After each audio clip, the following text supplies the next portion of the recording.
Welcome everyone. In this video, I want to show you atlas ideas. These are the ways how you can build your atlas, and there are quite few of them.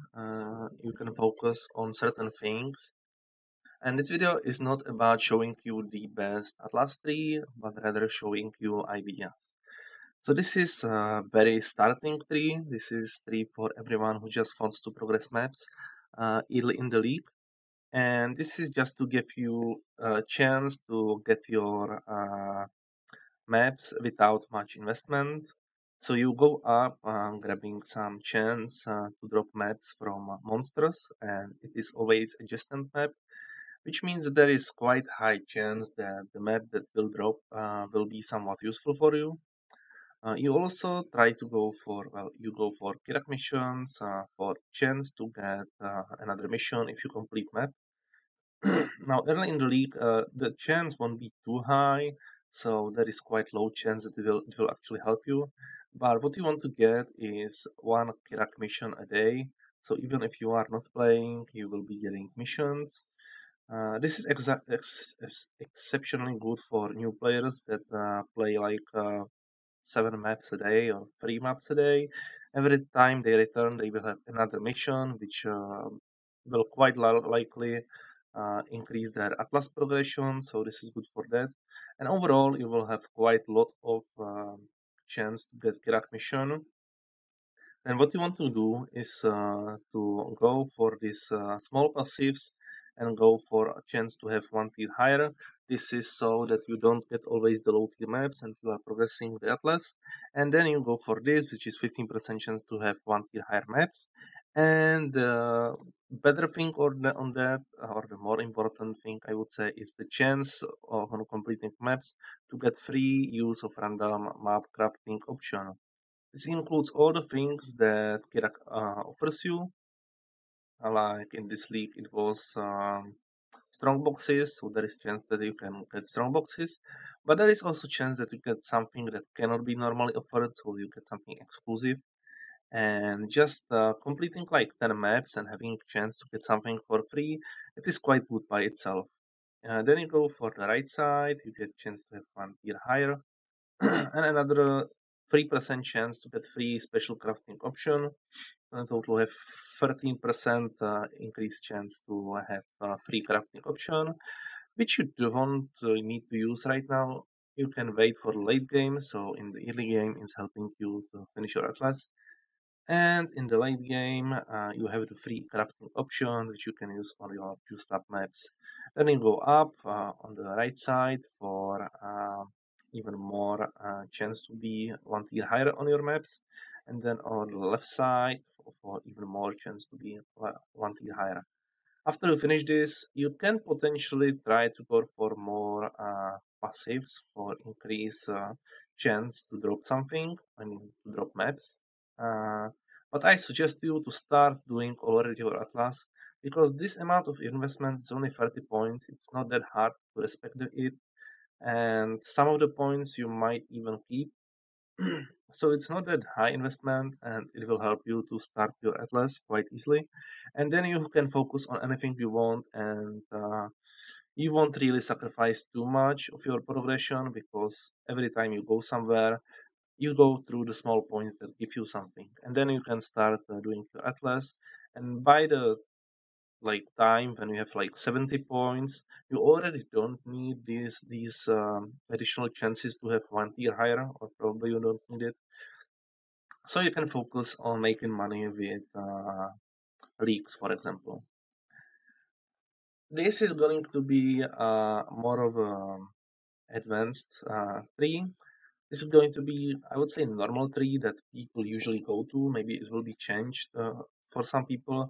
But what you want to do in this tree is that you want to take things that are very efficient and close to you.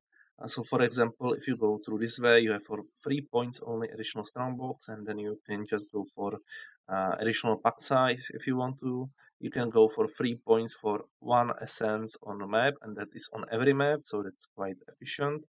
Then you go here, and what you do is that you um, um, you forbid certain leagues that they cannot show up.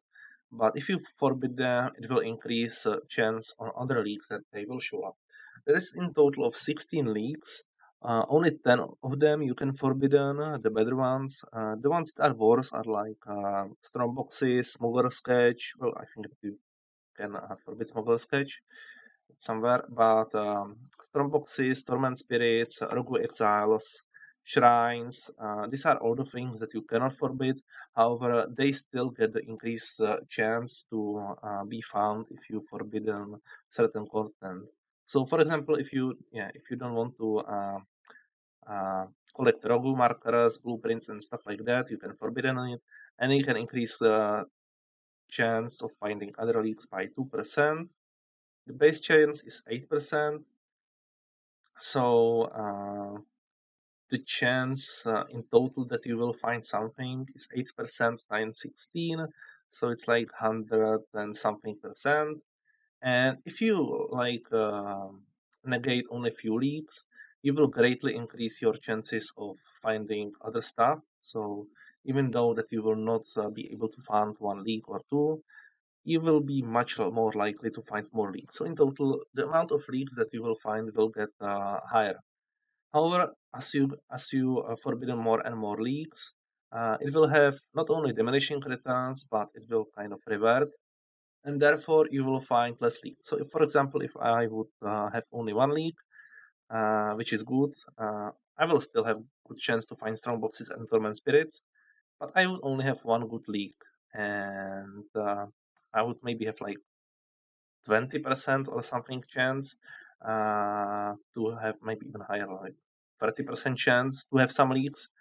But I would sacrifice the 2% chance to have some another good leak. So you want to stay on like five forbidden leaks to eight, maybe even nine in some cases. But I would say like it's a good idea to forbidden like negate 5 to 7 leaks, maybe even 8 leaks, and not more, because you don't get much more from that, and you will lose one entirely, which will, if you didn't forbidden it, it would have a high chance to appearing, but if you forbidden it, you will have 2% chance for other leaks, which is not that much more, but you will not find the leak at all. So it's a good idea to forbidden some leaks, but not all of them. I suggest keeping five to two not forbidden. In this case, it's free. And the reason why free is because I'm focusing in the skill tree to find these leaks. So I've only kept the leaks that I want. So that is Abyss, Expedition, and Sacred Grove. In this current leak, which is Calandra, it's on the end. It is not possible to get Sacred Grove with Kirak mission. You cannot get it through any other way than just finding it randomly. And because it's quite a good league and you cannot farm it with scarabs or stuff like that, the life force is quite expensive. So having high chance to find the life force is pretty good. Also, I went for expedition because it was quite nearby. So I went for additional shrine, some increased effect of shrines, because this will be like mapping build. So I will have sacred grove, even more sacred grove things. I would have expedition things because it's close. I will have abyss things because they're also close. I will have these Inter of Words because it can give me up to 20% increase pack size. It's quite noticeable. And if you are able to read this additional downside, you can do it. If you not, it's a good idea to go from the right side. Then even more Abyss things. And probably it's even worth it to go through this increase effect of modifiers on maps and then get increased quantity, get the more expedition and sacred growth. So pretty much focus on like 2 to 3 leagues, and you can use scarabs for it. For example, in this league, Abyss had very cheap scarabs, so like having having a skill tree for that, you can spam scarabs for quite cheap. You get a lot of monsters. You get decent loot from them. Then you have chance to have sacred growth and have expiration. And let's actually look at the chances. 40% increased chance for extra content. The base chance for every content is 8%. So in the end, I will have 22% base chance for all content. Um, and on top of that, I will have another things like expedition has 10% chance. So it's 14 plus 10 plus 8, which is 32%, I think, chance to have expedition. And I have similar percentages on also the sacred grove as well as abyss. But I think that on abyss I have higher chance, and I will also spam abyss scarabs, so that I will have a lot of abysses. I can potentially also craft uh, shrines on my maps. In this league it was available. But even if it won't be, you will have always one additional shrine on map, which will make it faster, and the shrines will have increased effect and duration. So it's just to make everything smoother. So you will just focus on those few leagues, and it will be quite simple playstyle once you set it up. But you will need to use probably scraps to make most of it. So that is, I would say, the most base thing that most people will think of when it comes to building a class. But I'm not sure if it's the best way how to play it. Maybe you don't want to go through these nodes which increase the effect of map modifiers, because the map modifiers also include things like monsters deal extra damage. So if you don't want to have it harder, you can always just go through the lower way, but you will get more content if you go through the upper way. And we have another skill tree. This is focused on entirely something different. This is not finished. This is just the base skill tree. And this is focused on the Wandering Path Keystone. And what it gives you is that it increases effect of the small passive uh, twice. So you have twice amount of the percentage nodes. But the big nodes grant nothing. So you cannot really focus on few leagues that much, because a lot of things that empowered your leagues a lot were the big nodes. However, the small nodes are much more powerful. And because of that, we had focused most on the small nodes that give you the most, and that are the top nodes with map modifier effect, 4% increase effect of map modifiers on non-unique maps. If you take it all, you have 60% increase effect of modifiers. This might be scary for some people, especially if you don't have finished build yet, but it can be beneficial because it can make maps less risky for you in some cases. When it comes to what it actually does, it increases the modifiers like monsters deal extra damage, have increased critical strike chance, but it doesn't increase things like you are cursed with enfeebled temporal chains, because there is no modifier that could be scaled. This is just word that you are cursed with temporal chains.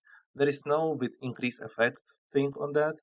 So some modifiers don't increase at all, but it always increases the monster rarity or the rarity on map, the quantity you get on the map, and the monster pack size. So in the end, you will find more items. It also works on maps because the item quantity and pack size scales with your chance to find maps. So if you want just more maps and overall more loot, going for wandering path might be good for that. Um, However, also in some cases, like on one hand, enfeeble and temporal chains don't get scaled at all. Things that scale and are kind of normal, I would say, it's like monsters deal extra damage. It can potentially one-shot you, like things that didn't one-shot you could one-shot you in this case, but they are not really that much scary. The scariest things are that scales exponentially in difficulty if you increase them, and there is only one thing that comes into mind, and that is reduced recovery. Normally on maps you have like 60% less recovery, which works for mana, shield, and your life. But with Wandering Path and these nodes, it can scale up to over 90%, I think 94 to 96. So I was playing for the Wandering Path, and it's pretty much unplayable to do less recovery. So that will become the thing that I always need to skip. But other than that, it will make your maps way juicier. Also, this knows that increased quantity on maps is also doubled, so one node instead of 1% gives you 2%. And also this node can give you not only quantity but also rarity. So in the end, you have 22% chance to drop one additional map from your maps thanks to these nodes. You have 11% chance for your map drops to be duplicated. And it is not mirrored map, it's just another map which is the same. And increase effect of modifiers, which means that your maps will be way juicier, way more monstrous, they will have way higher rarity and quantity, but the modifiers will be scarier in some cases. In most cases, it will be doable. A lot of modifiers don't scale at all, as I said, curses and few other things like monsters are immune to ailments. Some things don't matter to you. For example, if you don't have ailment build, ailments don't matter. If you have, then might be problem. So yeah, it kind of depends on your character. But in a lot of cases, it's just worth it. You don't need to have like corrupted maps to have huge amounts of quality and clarity. And just out and go will make your maps very powerful. Then what is also very powerful is this increased amount of pack size of the influenced monsters. Instead of 5%, it gives you each of the node 10%. So for just 4 points, you have 40% peak pack size of the influenced monsters. If you don't want Ether of Words, you can also go on the other side, which is only 1 point away, and that is the Searing Exarch. And if you feel that you can do it, you can also take the Keystone. The small passive grants you nothing, so it's better go from the other side. But if you want to, you can go for the bigger keystone. For example, for my character, most of the things that Eldritch Altars, the negative things, gave me didn't matter because I had Purity of Elements, and all of the ground effect things and sub things and brittle things or whatever they do, and shock things, they just didn't matter to me at all. And yeah, it was just quite easy. However, a few things I didn't want to do, like boss has extra damage, so I skipped those portals, and because of that, I didn't play the keystone. But if you can think that you can do it, certain characters can ignore most of the stuff. So there's also thing to consider. Also, great thing for this build is stream of consciousness, and the reason is because you are not focusing on any single league. So using Scarabs is not that beneficial because you are not focusing on the every single league. It's just harder to gain some value from the Scarabs. For example, if I had Legion Scarabs, then I could go full on Legion things. But a lot of the keystones give me nothing, so it's not that good idea to have scarabs for especially one thing. However, if I just take this one thing, I boost 50% base chance for all my leagues, which I didn't forbid. And because the notable keystones grant nothing, I cannot forbid any league. So I have huge amount of chance to have league on my map, but I cannot control which league it is. But regardless what I get, there is high chance that I will get something, and it will have a lot of increased modifiers, which means a lot of food. So this is just the base tree, and now I'm going to show you more finished tree. And this tree is pretty much the same, but I took all the small nodes which are here, and that is chance to drop additional map, and even more chance for map drops to be duplicated. So in total, you can see that I have 128% chance to drop additional map from killing uh,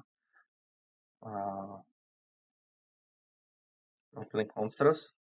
Uh, well, I can or what it means that I always get one additional map from mapping, but I have 20% chance to get one more. So it's not more maps in total, it's just one more map and 28% chance to get one more map. Which is very good in early game. In late game, it's not that powerful because all your quantity and pack size, it gives you like 5 maps per map, and one additional is not that much. So because of that, we also have chance for map drops to be duplicated, and this is actually very powerful on the juiced up maps. You still have the increase of modifiers, and I don't think that many have changed. Probably pretty much nothing. I took a few leagues. For example, I took leagues that instead of just additional chance to contain the league, give me some additional things like abyss, for example, gives me chance to have abyss, but also has chance to lead me to abyssal depths. If I go here, I have not only chance to have more breaches, but also increased chance that the breach will be Chuvilla. So that it gives me just uh,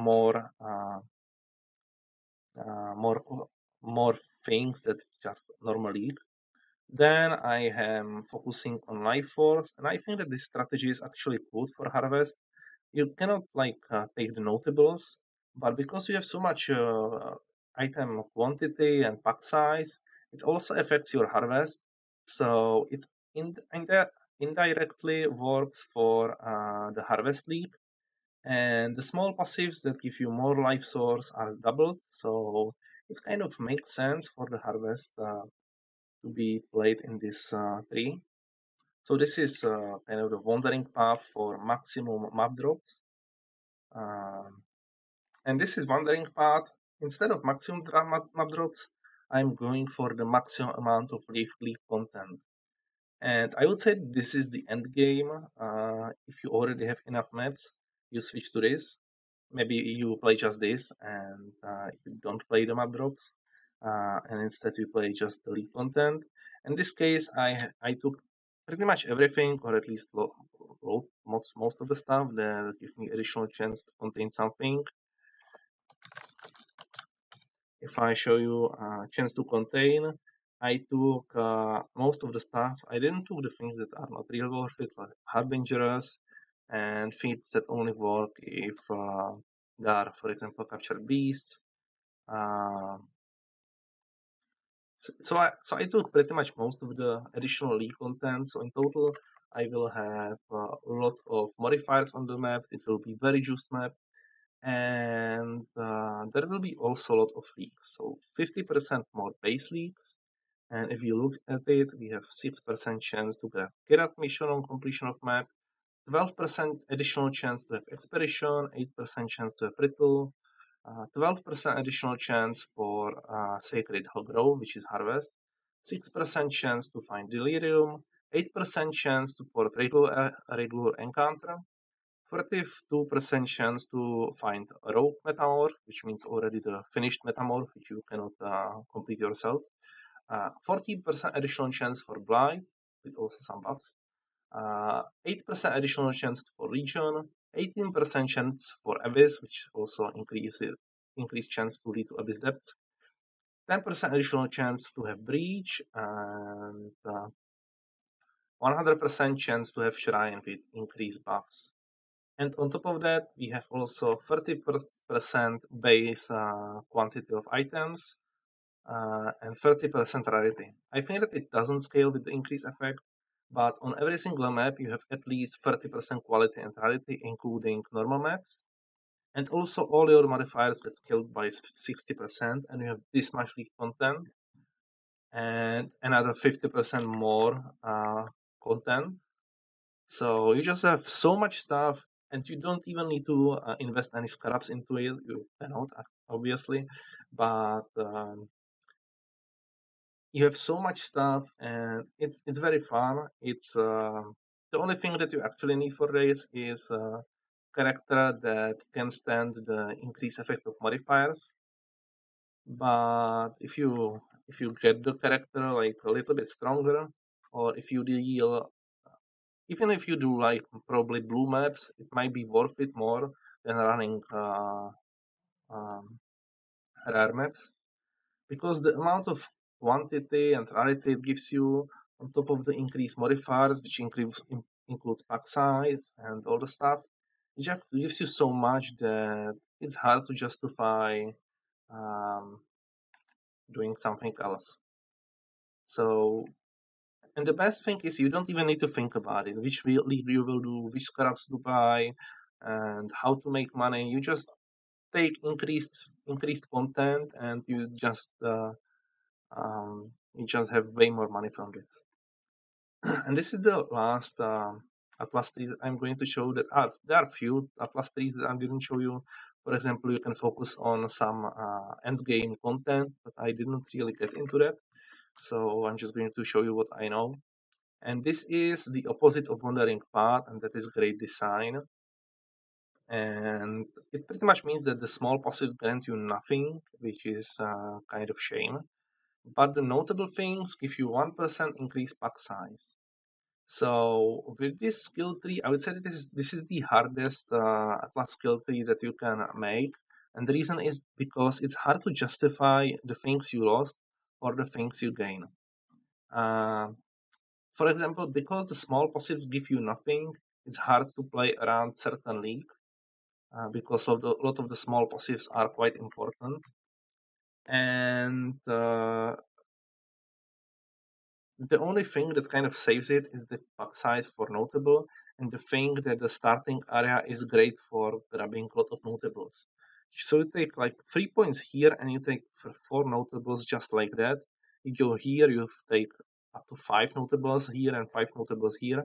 I suggest you like negating 8 to 9 uh, content. So and the content that you will keep, you will probably need to buy scraps to make it worth it. But if you do all of this, um, you don't really, you cannot really focus on any single league because the small notables grab nothing. But what you can do is grab as much as notables as possible. Now, the good amount of points to spend for grabbing a notable is 3 points. It's actually great. 3 points for one notable is great. If it's 4 points, it's not that good, and but it's justifiable if it gives you something. For example, increase chance to have a base for pack size, and because we are scaling pack size, it kind of makes sense. And yeah, we just grab as much notables as possible. I'm not sure if this is the best tree, but it's definitely good. In total, we don't have much, but what we have is 44% base chance, well, not base chance, but 44% base increase pack size. And this is great in especially certain leagues. If the league is so good, this just increases the amount of monsters in the league and makes the league 44% better without increasing the difficulty. You don't need to go for the map effect modifier things, which will increase the deadliness of the map, but you can increase um, the power of the league and the amount of league you get. The downside is that you are not really specialized on any league, uh, but the leagues you are like trying to go, you get much more of them because of the increased pack size. I actually made this Atlas tree in Sentinel, where the best league to play was Sentinel, and I had the Blue Sentinel, which empowered a lot of monsters. And to make most of that, I needed a lot of monsters to be empowered. So I ran this skill tree, and I had so much monsters there with the increased pack size that it was everything I needed. I didn't need to do any other league. The leagues actually slowed me down, and I just increased the pack size and played Sentinel, and it was just the best thing I could do. In this league, I played Wandering Path, which was I would say something between going full league and something between going full maps. So it was kind of 50-50. I didn't take the bottom half, but I took the half for the chance to be duplicated. I didn't took all the chance to have additional map. So I took like the upper half for chance to have duplicated maps and also some chance to have extra content. But you can create your tree however you want. Everyone has different tastes. This is just to give you an idea what you can do. You can start with additional chance to have more maps and have them tier higher. You can potentially go for any like few leagues that you like. Um, if you like, for example, expedition for some reason, you think that it gives you so much money and stuff, then you can focus only on that. If you think that things like Abyss slow you down, you don't need to do Abyss at all. So the good thing about this thing is that it doesn't increase the difficulty too much. It gives you more rewards, and you can focus only on the things you want. When it comes to Wandering Path, this is actually not finished. This is the finished tree. You can go for full map drops, which would be great if you don't care about kicks at all and you just want to end game as fast as possible, get to the tier 16s. This skill tree will get you there as fast as possible, and it is the best for that. Then we have the full league Wandering Path, which will give you so much things, and it will give you even more maps like than the base league skill tree. And it will also give you so much leagues. You cannot choose which one you will run, but it will give you so much of them, and you will have huge amounts of increased pack size, rarity, and quality, and also base amount of rarity and quality. You will be running at least like 140 rarity and quality, and instead of like having like 60, you will have like 140, 140. If you go unique map, you will, oh, no, well, not unique. If you go corrupted map with 8 mobs, you will potentially go over like 200% quality or something. It's just very powerful. And the last thing is the grand design, which is not good always. It is good for increasing the amount of monsters that there is in the maps, but it doesn't give you that much more. So if you think that it's worth it to go for 44% pack size without much more, it might be worth it. If you go for a few other good notables, it might be very worth it. But it kind of depends on the league. For example, in Sentinel it was great, but in Mirror of Calandra, I would say that it would be pretty bad. And the great thing about this, it doesn't increase the difficulty. Most of the leagues you won't even need to run, and those that you do have just more monsters. So that's it. That is the introduction to the class skill tree. That are your options. There are potentially more options, and you can find them. You can tweak this build if you want. So thank you for watching, and see you next time.